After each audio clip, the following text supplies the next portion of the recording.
So this is going to be my Final Destination review until, obviously, they bring out a sixth one, if they bring out a sixth one. The first four were just solely made by New Line Cinema and the quality slowly declined. However, join together New Line Cinema and Warner Brothers and you get probably the finest Final Destination that's been made so far, Final Destination 5. Now, I went to go to the cinema to see this one, and it was in 3D, so after the Final Destination in 3D, I was a bit unsure as to whether or not this would be any good in 3D. However, I was impressed. The blood came out at you, the deaths were even grislier in 3D, and it was a hell of a lot better than the fourth one.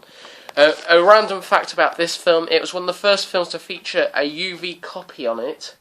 As you can probably see there, Flickster, that's an app for Android and probably, I don't know whether it's Apple or not. And you can basically store it on an online database where you can access all your films and stream them live off the internet.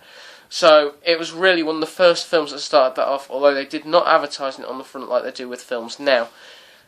This one is a lot better than the others. The premonition is a bridge. The bridge collapses and it's a bus of workers and they're going on to this retreat.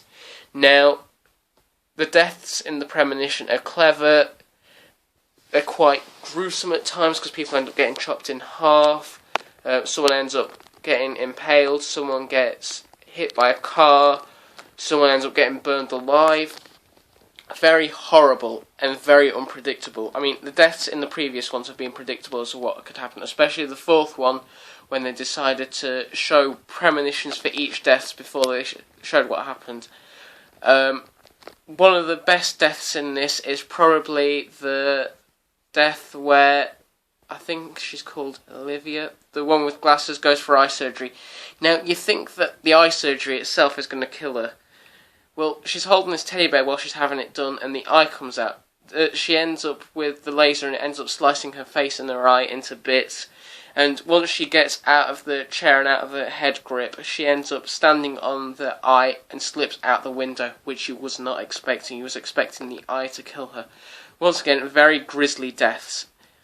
Perhaps not as much as the others, but this has a better story than the others. And it features the return of Tony Todd. Now, he doesn't just get one line in it, he gets several lines, which is something which the other films previously needed. I think I'd probably give this one an 8 out of 10. It's my favourite from the Final Destination set, and it's probably the one, because I went to cinema to see it, it's probably the one that I will most remember because of the deaths and the 3D in the cinema.